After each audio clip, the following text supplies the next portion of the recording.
एक बार फिर से प्रभु यीशु मसीह के पवित्र और मीठे नाम में आप सभी दर्शकों का मैं स्वागत करती हूं और परमेश्वर का धन्यवाद करती हूं कि उसने हमें एक बार फिर से मौका दिया है कि हम सब मिलकर उसकी स्तुति और महिमा सब स्कूल पाठ के अध्ययन से कर सकते हैं। मेरे साथ जो आज हमारे गेस्ट हैं पास्टर आर भारती और पास्टर फ्रैंकलिन, मैं आप दोनों का भी आज के हमारे सब स्कूल पाठ के अध्ययन में हार्दिक स्वागत करना चाहती हूं।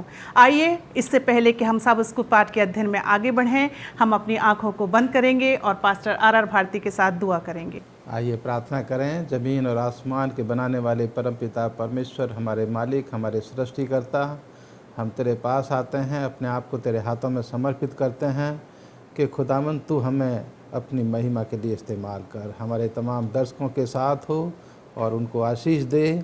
समझ और बुद्धि हम में से हर एक को तेरी तरफ से मिले कि हम तेरे वचन को समझ सकें और परमेश्वर इससे सीख सकें और अपने जीवन को तेरे रास्ते पर तेरी मदद से आगे बढ़ाने वाले हों। हम में से हर एक की अगुवाई कर, मसीह यीशु के नाम में मांगते हैं, आमीन। जैसा कि हम सब जानते हैं कि हम 2021 के हम तीसरे त्रिमास में हैं और इस पूरे त्रिमास में हम मसीह में विश्राम इस विषय पर चर्चा कर रहे हैं और आगे करेंगे। आज हमारा पाठ 6 है और आज का हमारा शीर्षक है विश्राम और परिवार। और याद वचन के लिए आप मेरे साथ अपनी बाइबल खोल सकते हैं, दूसरा पतरस उसका 3 अध्याय और उसका 17 और 18 पद, जहाँ इस प्रकार से लिखा है, इसलिए हे प्रियो, तुम लोग पहले ही से इन बातों को जानकर चौकस रहो, ताकि अधर्मियों के भ्रम में फंसकर अपनी स्थिरता को कहीं हाथ से न खो दो, पर हमारे प्रभु और उद्धारकर्ता यीशु मसीह के अनुग्रह और पहचान में बढ़ते जाओ। उसी की महिमा अब भी हो और युगानुयोग होती रहे, आमीन। प्रिय दर्शकों, आज हम एक छोटा सा कहानी मैं आपके साथ शेयर करना चाहती हूँ। एक युवा है जो कि अपने भाइयों की तलाश में इधर उधर देखता रहता है और अचानक उसे उनके भाई दिखाई देते हैं। उनके भाई की तरफ वो जाना चाहता है, उनसे मिलना चाहता है, लेकिन उनके जो भाई हैं उसे देखकर घृणा करने लगते हैं और उससे बात तक नहीं करते। ये कहानी, ये छोटे सा जो कहानी मैं आपके साथ शेयर करी, वो हमें बाइबल के उस करैक्टर यूसुफ के कहानी को दर्शाता है। उस कहानी के बारे में हमें याद दिलाता कि कैसे यूसुफ अपने भाइयों से प्रेम करता था और उसके भाइयों से जब वो मिलने जाता है प्रियो, तो उसके भाई उससे नफरत करने लगते हैं, उसे घात करना चाहते हैं, उसे मार डालना चाहते हैं। लेकिन उनका यूसुफ का एक भाई होता है रूबेन, और वो इस यूसुफ को बचाना चाहता है और अपने भाइयों से कहता है कि हम इसे जान से न मारें, परंतु किसी गड्ढे में डाल दें। और ऐसा है किया जाता है, उसे गड्ढे में डाल दिया जाता है और रूबेन सोचता है कि मैं कुछ समय के बाद इसे बचा लूँगा। और जब कुछ समय के बाद रूबेन उस गड्ढे में जाता है और देखता है तो वहाँ पे यूसुफ नहीं होता। इसलिए नहीं होता क्योंकि रूबेन के एब्सेंस में जो दूसरे भाई हैं यूसुफ को किसी दूसरे के हाथ में बेच दिए होते हैं।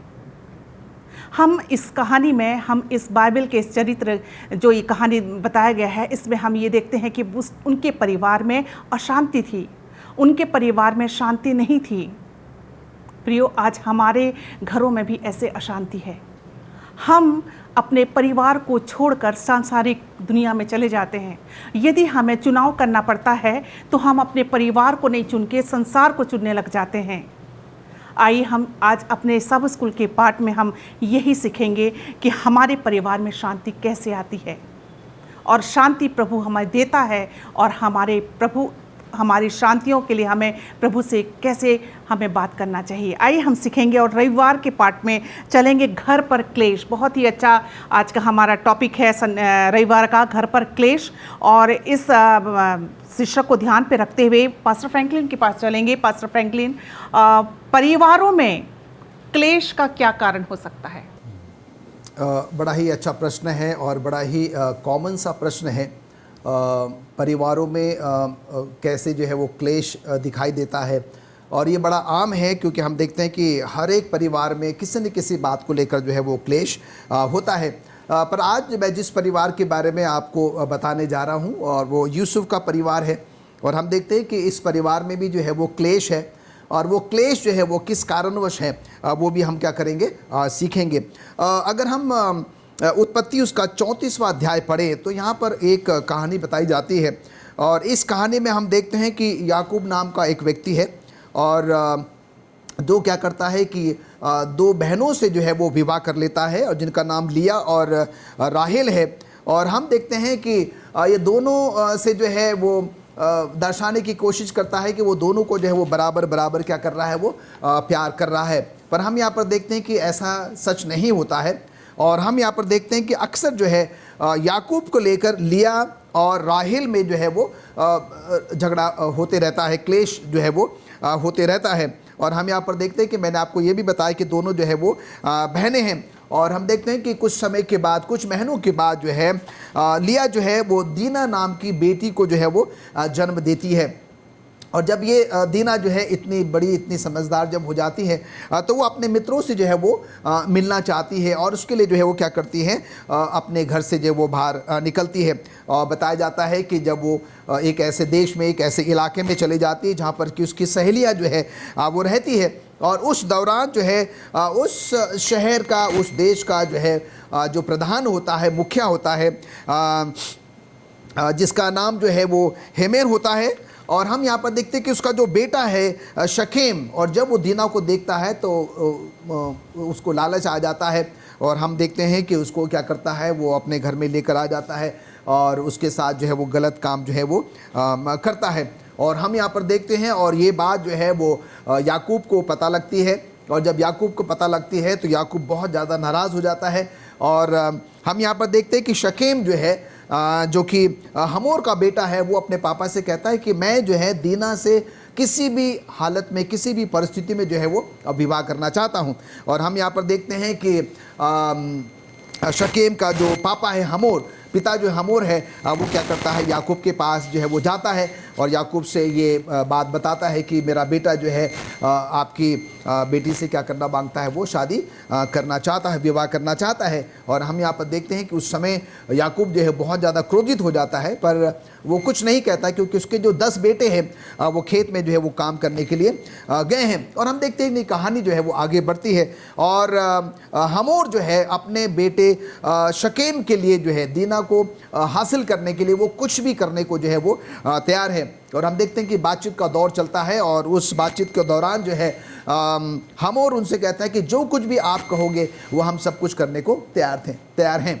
और हम यहाँ पर देखते हैं कि क्योंकि ये हमोर और उनके जो लोग थे वो उनका खतना जो है वो नहीं हुआ था।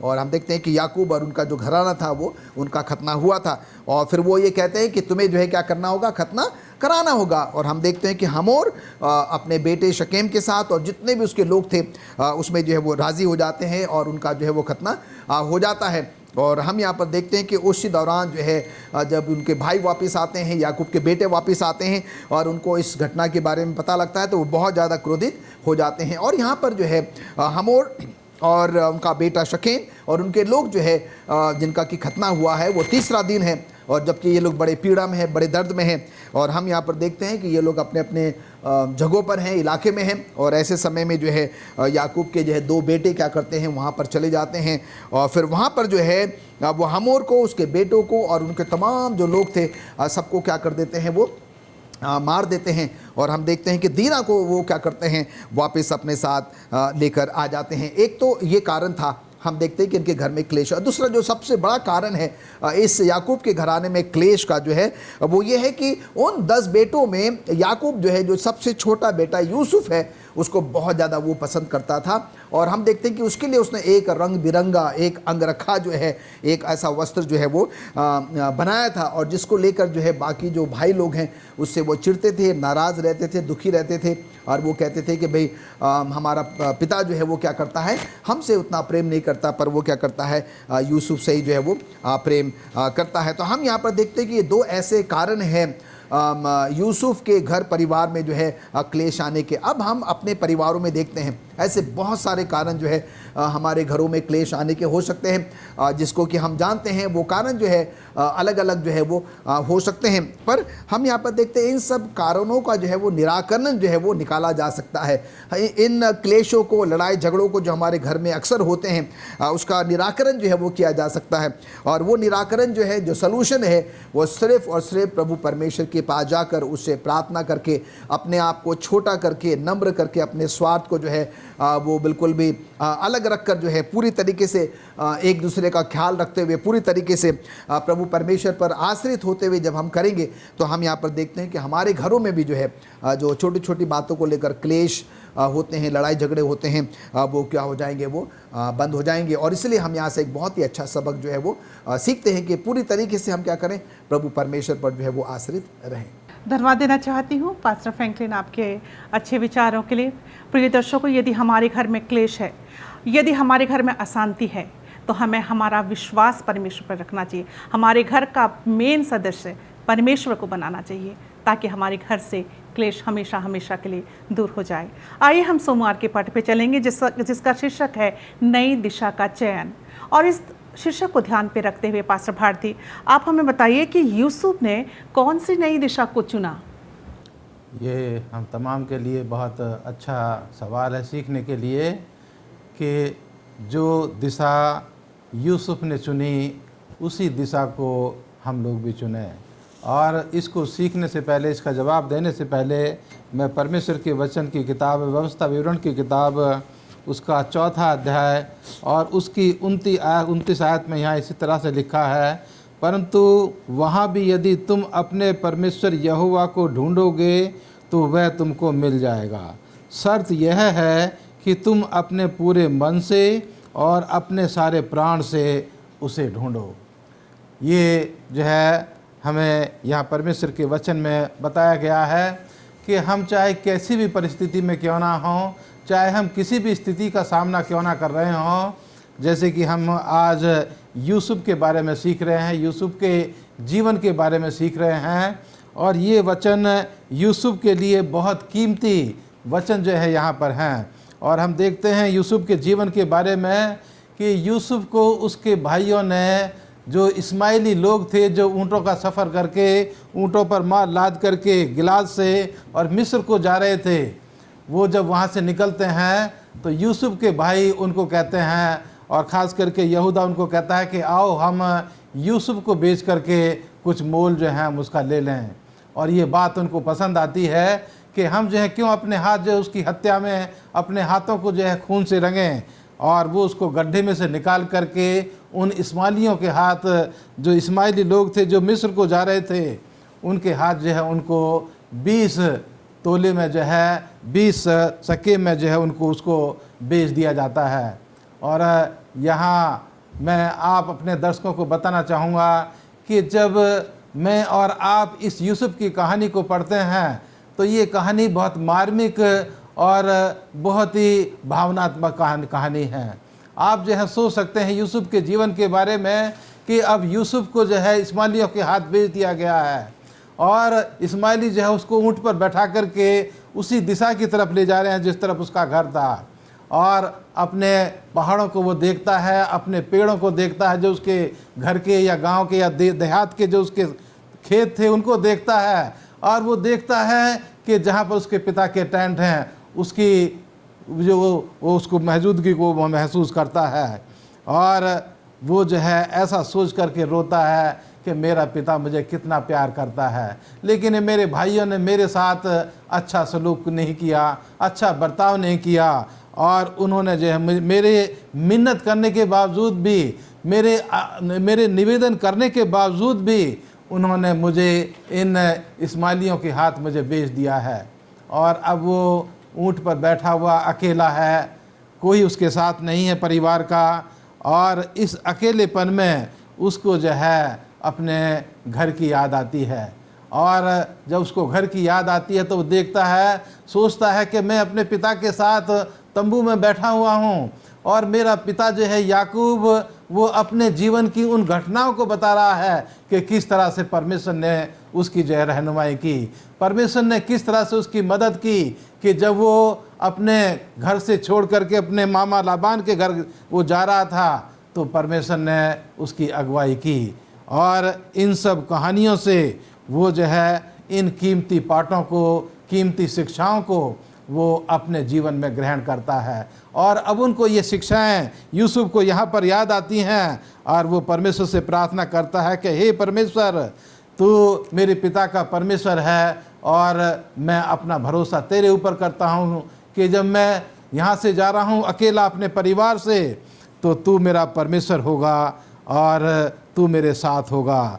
और यहाँ जो है हम देखते हैं कि इस प्रार्थना करने के बाद वो उसको अपना अतीत जो उसको पीछे छोड़ करके जा रहा है, उस अतीत को जो बहुत ख़राब अतीत है, उस अतीत को आस्ते आस्ते वो भूलने में उसको जो है वो मदद मिलती है और उसका दिल जो है वो शांति से, तसल्ली से जो है वो भरने लगता है और वो जो है इस नई दिशा का चयन करता है। एक नौजवान लड़का जिसकी उम्र 17 साल है, वो उसको अपने घर से जो है उसको बेच दिया गया उसके भाइयों ने, और अब वो नौजवान लड़का परमेश्वर के ऊपर निर्भर होकर के एक नई दिशा की तरफ जा रहा है। लेकिन उस नई दिशा में उसने अपना जीवन पूरी तरह से परमेश्वर के हाथों में समर्पित कर दिया है कि परमेश्वर तू मेरा परमेश्वर होगा, तू मेरा सहायक होगा, मैं अपने जीवन को पूरी तरह से तेरे हाथों में समर्पित करता हूँ। और इस नई दिशा की तरफ वो बड़ी शांति के साथ अब अपने जो उसके मालिक थे उनके साथ जो है वो सफ़र कर रहा है। धन्यवाद देना चाहती हूँ पास्टर भारती आपके अच्छे विचारों के लिए।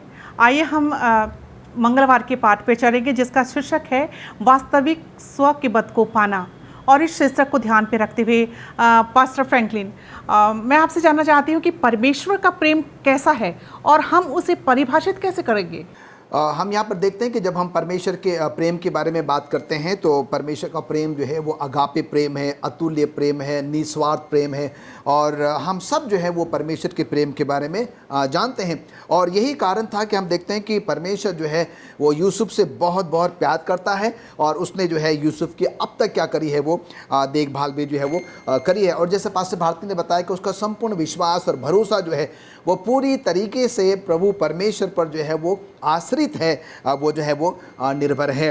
और हम यहाँ पर देखते हैं कि अभी कहानी हमको बताती है कि अगर हम उत्पत्ति उसका 39वां अध्याय अगर हम पढ़ेंगे तो यहाँ पर यूसुफ जो है वो मिस्र में आ जाता है। और हम देखते हैं कि व्यापारी जो है उसे क्या करते हैं, फिरौन के जो अंगरक्षक होते हैं, अंगरक्षकों को क्या करते हैं, उसका जो प्रधान होता है पोतीफर जो होता है उसको वो लोग क्या कर देते हैं, बेच देते हैं। और हम यहाँ पर देखते हैं कि अब यूसुफ जो है वो पोतीफर के घर में है, उनके साथ है, उसके परिवार में है। और हम देखते हैं कि सब कुछ बहुत अच्छा चल रहा है, क्योंकि हम देखते हैं कि जैसा भी पास्टर भारती ने बताया कि यूसुफ का जो चरित्र है वो बिल्कुल भी एक अलग एक अलग जो है वो चरित्र है, और वो जो है प्रेम से भरा हुआ चरित्र है। और हम देखते हैं कि जब यूसुफ जो है वो पोतीफर के घर में आ जाता है और वहाँ पर उनकी सेवा टहल जो है वो करता है, क्योंकि वो जो है एक अजनबी है, वो एक गुलाम है, वो एक दास है और उसकी मर्जी जो है वो नहीं चल सकती है। और इसलिए जो कुछ भी जो है वो घर का मालिक या मालकिन या परिवार के लोग कहेंगे यूसुफ को या किसी भी गुलाम या दास को क्या होगा वो मानना होगा। और हम यहाँ पर देखते हैं कि कहानी बताती है कि यूसुफ जो है अब पोतीफर के वो घर में है और समय जो है वो बीतता जा रहा है और सब कुछ जो है वो बहुत ही ठीक चल रहा है। और हम देखते हैं कि अचानक एक दिन जो है पोतीफर की जो पत्नी है उसकी एक गलत निगाह जो है वो यूसुफ की ओर जाती है। और जैसे कि पास्टर भारती आपने बताया कि वो सिर्फ 17 साल का जो है वो नौजवान है, और उस ज़माने में 17 साल का नौजवान आप जो है वो कल्पना जो है वो कर सकते हैं। और हम यहाँ पर देखते हैं कि वो लंबा चौड़ा, दिखने में सुंदर, हुस्स-फुस, सारी जो विशेषताएँ यूसुफ में जो वो देखी जा सकती है। और हम यहाँ पर देखते हैं कि पोतीफर की जो पत्नी है वो जो है यूसुफ की तरफ आकर्षित हो जाती है और उसे जो है वो गलत काम करने के लिए प्रेरित करती है। एक बार नहीं कई बार जो है ऐसा वाक़या जो है वो यूसुफ के सामने रखती है। पर हम देखते हैं कि जैसे पास्टर भारती ने बताया कि उसका संपूर्ण विश्वास और भरोसा जो है सिर्फ और सिर्फ प्रभु परमेश्वर पर था, और वो जो है ऐसा करने से क्या कर देता है, वो मना कर देता है। और हम यहाँ पर देखते हैं कि इसकी शिकायत जो है पोतीफर की पत्नी जो है अपने पति पोतीफर को जो है वो बता देती है। और बताने के बाद हम यहाँ पर देखते हैं कि पोतीफर जो है अपनी पत्नी की जो कुछ भी उसने बताया था यूसुफ के बारे में, जो भी लांछन, जो भी दोष, जो भी बातें, गलत बातें जो है जो कि यूसुफ ने नहीं की थी, वो सारी बातें जो है पोतीफर क्या कर लेता है, वो सच मान लेता है। पर हम यहाँ पर देखते हैं कि एक बड़ी ही अजीब सी बात है। यहाँ पर जो है अगर पोतीफर चाहता तो वो यूसुफ को जो है तुरंत जो है वो क्या कर सकता था, वो मरवा सकता था। पर हम देखते हैं कि वो उसको मरवाता नहीं है, पर उसको जो है वो जेल में डाल देता है।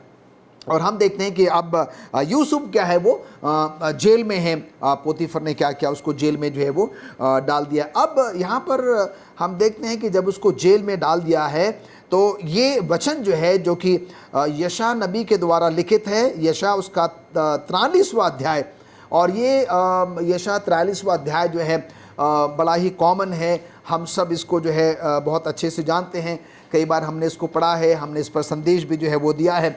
और यहाँ पर जो है मत डर शब्द का जो है वो उपयोग इस्तेमाल जो है वो किया गया है। बताया जाता है कि 365 बार जो है मत डर शब्द का जो है वो प्रयोग किया गया। यशा नबी जो है वो कहता है कि हम कहीं भी क्यों ना होगा, हम कहीं पर भी चले क्यों ना जाएं, आग में जाएं, पानी में जाएं, आसमान में जाएं, ज़मीन में जाएं, हम कहीं पर भी क्यों ना चले जाएं, हमें डरने की, घबराने की, परेशान होने की ज़रूरत जो है वो नहीं है। और वहाँ लिखता है कि मत डर क्योंकि मैं तेरे साथ हूँ, इधर उधर मत ताक क्योंकि मैं तेरा परमेश्वर हूँ। और हम देखते हैं कि इसी विश्वास और आशा के साथ यूसुफ जो है अभी जो है वो जेल में है। और हम यहाँ पर देखते हैं कि उसको संपूर्ण विश्वास और भरोसा जो है सिर्फ और सिर्फ प्रभु परमेश्वर पर है, और इसलिए जो है वो डर नहीं रहा, घबरा नहीं रहा, परेशान नहीं हो रहा है, क्योंकि उसको ये पता है एलिस मैम कि वो जो अगापे प्रेम है जो प्रभु परमेश्वर का है, जो निस्वार्थ प्रेम है, वो प्रेम जो है यूसुफ के साथ है, और परमेश्वर जो है यूसुफ को जो है वो नहीं छोड़ेगा। पर हमारे जीवन में कई बार जो हमारा प्रेम होता है वो स्वार्थ से भरा होता है, मैंपन से भरा होता है, और हमें जो है इस मंगलवार के पाठ से ये सबक मिलता है कि हम और आप भी क्या करें, परमेश्वर के समान जो प्रेम है, निस्वार्थ प्रेम है, वो हम एक दूसरे के साथ करें तो परमेश्वर क्या होगा, बहुत खुश होगा और परमेश्वर में आशीष भी देगा। धन्यवाद देना चाहती हूँ पास्टर फ्रैंकलिन आपके अच्छे विचारों के लिए। प्रिय दर्शकों, जैसा परमेश्वर प्रेम है, हमें भी वैसे ही एक दूसरे के साथ प्रेम करने की ज़रूरत है। आइए हम बुधवार के पाठ पे चलेंगे जिसका शीर्षक है हर हालत में परमेश्वर को सम्मान देना। और इस शीर्षक को ध्यान पे रखते हुए पास्टर भारती, मैं आपसे जानना चाहती हूँ कि यूसुफ अपनी बुरी परिस्थितियों का उसने कैसे सामना किया। हम आज जैसे कि सीख रहे हैं यूसुफ के जीवन के बारे में, और हम देख रहे हैं कि जब यूसुफ अपने परिवार में था, अपने पिता के साथ था, तो एक अच्छा जीवन गुजार रहा था, खुशी का जीवन गुजार रहा था। लेकिन अब हम देखते हैं कि जब उसके भाइयों ने उसे एक गुलाम की हैसियत से उसको बेच दिया, और उसको जो है फिर मिस्र में आकर के दोबारा बेचा गया, और पोतीफर ने उसको अपने घर का कामकाज करने के लिए उसको खरीद लिया। तो अब हम यहाँ पर देखते हैं कि एक नौजवान लड़का जो अपने पिता का प्यारा बेटा था, जो अपने पिता को भी बहुत प्यार करता था, पिता भी उसको बहुत प्यार करता था, अच्छे कपड़े उसको पहनने के लिए मिलते थे, लेकिन अब वो एक दास की हैसियत से अपना जीवन पोतीफर के घर में गुजार रहा है। लेकिन मैंने जैसे बताया अभी पीछे कि उसने अपने जीवन को इस मोड़ पर परमेश्वर के हाथों में पिता की शिक्षाओं की खातिर, पिता ने जो उसको सिखाया उसको उसने सीख करके, याद करके अपने जीवन को पूरी तरह से परमेश्वर के हाथों में समर्पित कर दिया। और जब वो पोतीफर के घर में आया और उसने देखा कि अब परमेश्वर जो है वो मेरी मदद कर रहा है, मेरी अगुवाई कर रहा है, मुझे जो है आशीष दे रहा है, और ये जो है पोतीफर ने भी देखा कि जब से यूसुफ दास मेरे घर में आया है, मेरे घर की तमाम आशीषें जो हैं वो बढ़ती जा रही हैं, मुझे जो है बहुत आशीषें मिल रही हैं, मेरी हर चीज़ में जो है बढ़ोतरी हो रही है, उन्नति हो रही है। और पोतीफर जो है उसके ऊपर बहुत भरोसा और विश्वास करता है।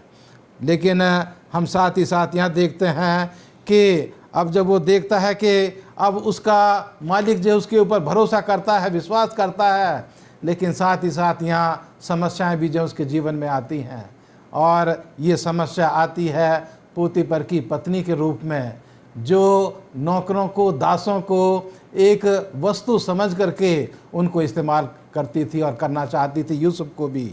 और यहाँ हम देखते हैं कि जब यूसुफ के सामने ये समस्या, ये परिस्थिति जब सामने आती है, तो मैं अपने दर्शकों को पढ़ना चाहूँगा उत्पत्ति 29 अध्याय की, और ये 9वीं आयत में लिखा है कि यूसुफ जो है वो अपनी मालकिन को ये जवाब देता है और कहता है कि इस घर में मुझसे बड़ा कोई नहीं, और उसने मुझे छोड़ जो उसकी पत्नी है मुझसे कुछ नहीं रख छोड़ा, इसलिए भला मैं ऐसी बड़ी दुष्टता करके परमेश्वर का अपराधी क्यों बनूं। और ऐसा हुआ कि वह प्रतिदिन यूसुफ से बातें करती रही, पर उसने उसकी एक न माने कि उसके पास लेटे या उसके संग रहे। यहाँ जो है हम सीख रहे हैं कि यूसुफ ने उन खराब परिस्थितियों का सामना किस तरह से किया। उसने उस स्त्री को जो है समझाने की कोशिश की कि मेरे मालिक ने सब कुछ मेरे हाथ कर दिया है, मेरे ऊपर बहुत भरोसा करता है, लेकिन मैं अपने मालिक के प्रति जो है ये नाइंसाफ़ी करके या ये पाप करके मैं अपने मालिक का गुनहगार क्यों बनूं, और साथ ही साथ मैं परमेश्वर का अपराधी भी क्यों बनूं। उसने हर कोशिश की उस पाप से अपने आप को दूर रखने की, उसने उस स्त्री को समझाने की बहुत कोशिश की, लेकिन वो नहीं मानी, और एक दिन उसको जो है उसको अपने जाल में फंसाने की कोशिश की। लेकिन यूसुफ के बारे में हम यह पढ़ते हैं जीजो कि वो नौजवान जो परमेश्वर के ऊपर भरोसा करता था, वो परमेश्वर की उपस्थिति को हर समय महसूस करता था, और उसने देखा कि ये औरत जो है वो मेरे साथ गलत काम करना चाहती है, मुझे जो है वो इस अपराध में गिराना चाहती है, तो वो परमेश्वर की उपस्थिति को महसूस करके वहाँ से जो है दूर भाग गया। और इसका जो है यहाँ हम आज के परिचय में पढ़ रहे हैं कि परमेश्वर जो है वो उसके साथ था, और परमेश्वर ने जो है वो उसके जीवन को देखा, उसके मन को देखा। जैसे कि हम पहला शमूएल उसका 16 अध्याय उसकी 7 आयत में पढ़ते हैं कि परमेश्वर जो है वो हमारे बाहरीपन को देखता है, लेकिन परमेश्वर हमारे मन को देखता है। और परमेश्वर ने यूसुफ के मन को देखा कि इसने अपने जीवन को पूरी तरह से मेरे हाथों में समर्पित कर दिया है, और उसने परमेश्वर की मौजूदगी को अपने जीवन में महसूस करके परमेश्वर की मदद से अपनी उन बड़ी बुरी परिस्थितियों का, अपने उन बुरे समय का भी जो है उसने सामना किया, और उनसे जो है वो उनसे निकलता चला गया। धन्यवाद देना चाहती हूँ पास्टर भारती आपके अच्छे विचारों के लिए। और आइए हम बृहस्पतिवार के पाठ पे चलेंगे, और जिसका शीर्षक है यूसुफ के जीवन में अच्छाई और बुराई के बीच में युद्ध। यूसुफ के जीवन में अच्छाई और बुराई के बीच में युद्ध, इस शीर्षक को ध्यान में रखते हुए पास्टर फ्रैंकलिन, कभी कभी क्या होता है कि हम अच्छे काम करते हैं और परमेश्वर की व्यवस्था का पालन भी करते हैं, उसके बावजूद हमें प्रताड़ित होना क्यों पड़ता है, जैसे कि यूसुफ को हुआ। आप इसके बारे में थोड़ा हमें बताइए। बड़ा ही अच्छा प्रश्न है, और हम यहाँ पर देखते हैं कि हम अपने रोज़मर्रा के जीवन में इसको अनुभव करते हैं। कई बार हम परमेश्वर की सेवकाई में होते हैं या किसी और काम में होते हैं, और हम अपने काम को बहुत अच्छी तरीके से करते हैं, और हम परमेश्वर के वो तमाम नियम कायदे कानून का भी जो है वो ध्यान रखते हैं, और उसके बावजूद भी हम यहाँ पर देखते हैं कि कुछ न कुछ ऐसा घटित हो जाता है जो शायद हमें अच्छा नहीं लगता है। और अभी हम यूसुफ के जीवन की यात्रा कर रहे हैं, उसके जीवन में से हम बहुत कुछ जो है वो सीख रहे हैं। और हम यहाँ पर देखते हैं कि यूसुफ ने कोई गलत काम नहीं किया जब वो पोतीफर के घर में हैं, और अभी आपने सारी बातें जो है वो पास्टर भारती के द्वारा सुनी हैं। उसने उसे जो है वो गलत काम करने के लिए उकसाया, पर उसने जो है वो गलत काम नहीं किया। अगर चाहता तो जो है वो उस गलत काम को जो है वो सरंजाम दे सकता था। और हम यहाँ पर देखते हैं कि अब उसके जीवन में जो है वो अच्छाई भी है और बुराई भी है।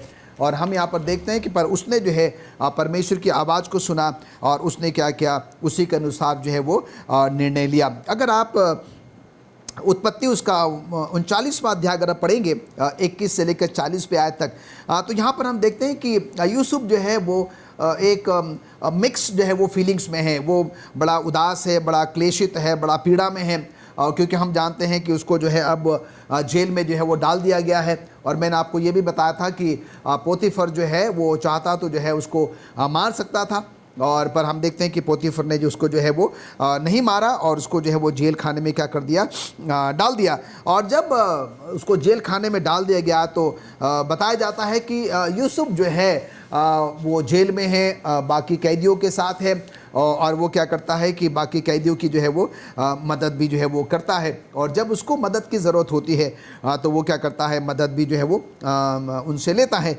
और यहाँ पर एक ऐसा वाक़या है और उसी जेल में हम यहाँ पर देखते हैं कि जो मिस्र का जो राजा है उसका जो पिलाने हारा है, जो उसको राजा के कुछ भी सेवन करने से पहले जो कुछ भी राजा को पीने के लिए दिया जाता था, तो पहले उसका जो है वो पिलाने हारा जो है, जो उसके मंत्रीगण हुआ करते थे, वो जो भी भोजन राजा को दिया जाता था उसके पहले जो है वो उसको चखते थे, उसको टेस्ट करते थे और उसके बाद ही जो है राजा को दिया जाता था। और हम यहाँ पर देखते हैं कि मिस्र के राजा के जो पिलाने वाले हैं और उसको जो भोजन कराने वाले हैं, उन्होंने कुछ ऐसा किया और जिससे कि राजा क्रोधित हो गया और राजा ने क्या कर दिया, इनको भी जो है वो जेल खाने में डाल दिया। और यहाँ पर हम देखते हैं कि इनकी मुलाकात जो है वो यूसुफ से जो है वो हो जाती है और हम देखते हैं कि समय उनका बहुत अच्छा व्यतीत होता है, एक दूसरे के बारे में बातचीत करते हैं। और हम यहाँ पर देखते हैं कि यहाँ पर एक और घटना घटती है और यहाँ पर जो है जो पिलाने हारा है वो क्या करता है, एक स्वप्न देखता है और हम यहाँ पर देखते हैं कि वो स्वप्न का अर्थ जो है वो नहीं जानता। तो एक दिन का वाक़या है, जबकि ये पिलाने हारा उसका मित्र जो है उदास बैठे हुए हैं, यूसुफ उनके पास पहुंचता है कि भाई क्या हो गया। वो बताते हैं कि ऐसे ऐसे बात हो गई है, हमने एक स्वप्न देखा है और उसका अर्थ हमें जो है वो पता नहीं है। और हम यहाँ पर देखते हैं कि तुरंत यूसुफ कहता है कि मैं जो है परमेश्वर के अनुग्रह में होकर जो है, जो मुझे ज्ञान बुद्धि और समझ देता है, उसके अनुग्रह में होकर क्या करूँगा, मैं तुम्हारे उस स्वप्न का जो अर्थ है वो बताऊँगा। पर मैं तुमसे विनती करता हूँ, निवेदन करता हूँ कि जैसे जो है जब तुम यहाँ से बाहर निकल जाओगे तो तुम क्या करना, मुझे जो है वो याद करना है। और हम यहाँ पर देखते हैं कि ये लोग जो है कुछ समय के बाद जब ये स्वप्न का अर्थ पता लग जाता है, ये बात राजा तक पहुंचती है, राजा बहुत खुश हो जाता है और अपने पिलाने हारे को और जो उसका खिलाने वाला था उसको जो है वो जेल खाने से क्या कर देता है, वो निकाल देता है।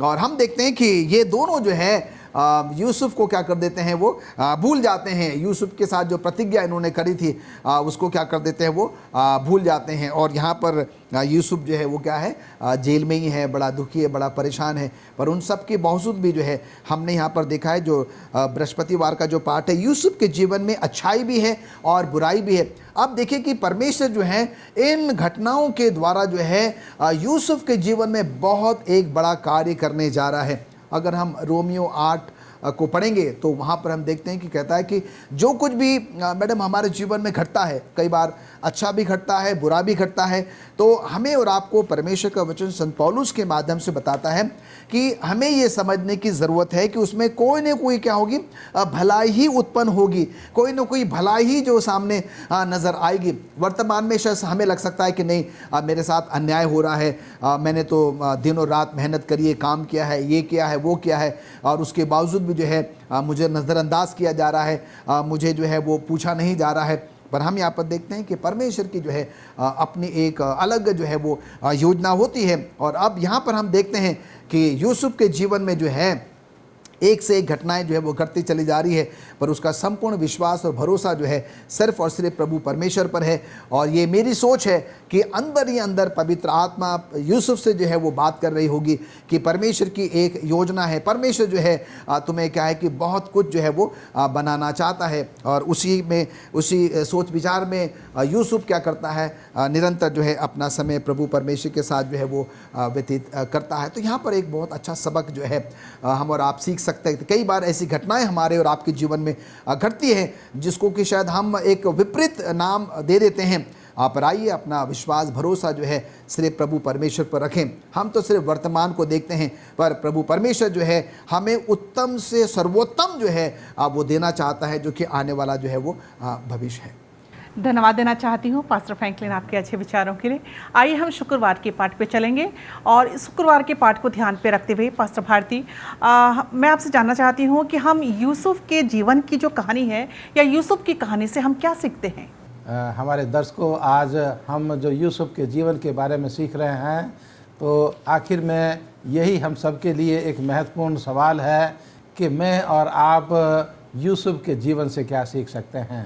आरंभ से अगर हम देखें तो यूसुफ एक नौजवान लड़का जो अपने पिता के साथ रहता है और पिता उसको परमेश्वर के वचन को जो है वो सिखाता है और यूसुफ उसको गहराई के साथ सीखता है।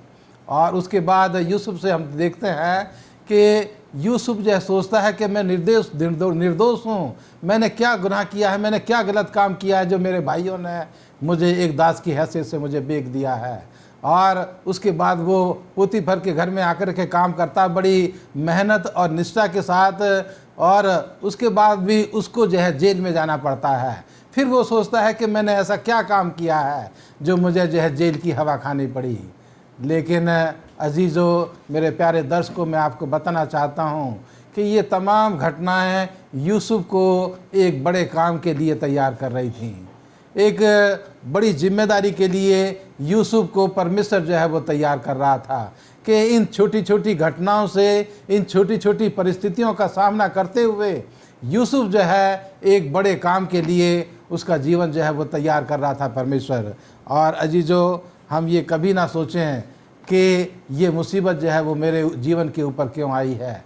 ये जो कुछ भी हमारे जीवन में जो है वो होता है वो हमारी अच्छाई के लिए, हमें मजबूत करने के लिए, एक मसीह जीवन को जो है एक दृढ़ करने के लिए परमेश्वर जो है हमारे जीवन में परेशानियों को, परिस्थितियों को वो जो है आने देता है और उससे हमारा मसीह जीवन मजबूत होता जाता है। हम अपने विश्वास में जो है वो मजबूत होते जाते हैं और एक बड़ी परिस्थिति का सामना करने के लिए हमारा मसीह जीवन जो है वो मजबूत होता जाता है। धन्यवाद देना चाहती हूँ पास्टर भारती आपके अच्छे विचारों के लिए। प्रिय दर्शकों, हम में से हर एक के घर में, हम में से हर एक परिवार में समस्याएं हैं, चाहे वो समस्याएं छोटी हो या बड़ी हो, समस्याएं तो है ही। लेकिन जब हमारे घर में समस्याएं होती हैं या हैं तो हमें अपने सर को नीचे झुका लेना चाहिए। समस्याएं हमारे सर के ऊपर से चली जाएंगी। मेरा कहने का मतलब ये है कि जब हमारे घर में समस्याएं होती हैं या हमारे घर में समस्याएं आती हैं तो हमें अपने सरों को अपने खुदावन बाप के सामने झुका लेना चाहिए। हमारी समस्याएं हमारे सरों के ऊपर से चली जाएंगी। और यदि हम आराम और शांति चाहते हैं तो अपने आप को यूसुफ की तरह परमेश्वर का अनुसरण करने के लिए एक व्यक्तिगत निर्णय लेना पड़ेगा। आइए हम अपने जीवन को परमेश्वर के हाथ में सौंपें, अपने परिवार को परमेश्वर के हाथ में सौंपें और देखें, जब हम अपने परिवार को परमेश्वर के हाथ में सौंपेंगे प्रियो, तो हमारे परिवार में परमेश्वर की जो आशीष हैं वो दुगुना तिगुना ऐसे करके बढ़ती चली जाएंगी। परमेश्वर हम सबको आशीष दे। आज के हमारे सब स्कूल में भाग लेने के लिए, जो आज हमारे सब स्कूल पाठ का अध्ययन को समझाने के लिए जो हमारे गेस्ट थे पास्टर आर भारती और पास्टर फ्रैंकलिन, मैं आप दोनों का धन्यवाद देती हूँ और उम्मीद करती हूँ कि आज का हमारा सब स्कूल का पाठ हम सबों के लिए आशीष का कारण रहा होगा। और उम्मीद करती हूँ कि हम सब अपने परिवार को संभाल के रखेंगे और अपने परिवार में मुख्य सदस्य परमेश्वर को पहला स्थान परमेश्वर को देंगे। खुदा बाप हम सबको आशीष दे। सब स्कूल पाठ के अध्ययन को ख़त्म करने के लिए हम अपनी आंखों को बंद करेंगे और पास्टर फ्रैंकलिन के साथ दुआ करेंगे। आइए प्रार्थना करें। स्वर्गीय पिता परमेश्वर, हम आपका धन्यवाद देते हैं आज के पवित्र शब्द के लिए और आज के अच्छे सब स्कूल पाठ अध्ययन के लिए। प्रभु, आज हमने यूसुफ के चरित्र से जो है बहुत कुछ सीखा है, सुना है। प्रभु, हम चाहते हैं कि आप हमारी मदद करें कि जो कुछ भी हमने सुना है, जो कुछ भी हमने पढ़ा है, सीखा है, प्रभु, हम सिर्फ उसको एक कान से सुनकर दूसरे कान से निकालने वाले ना बने, पर उसको अपने जीवन में अमल करने वाले बन सकें। जो भी त्रुटियां हमारे जीवन में, चाहे वो व्यक्तिगत रूप से हो, पारिवारिक रूप से हो, कलीसियाक रूप से, प्रभु उसको निकालें।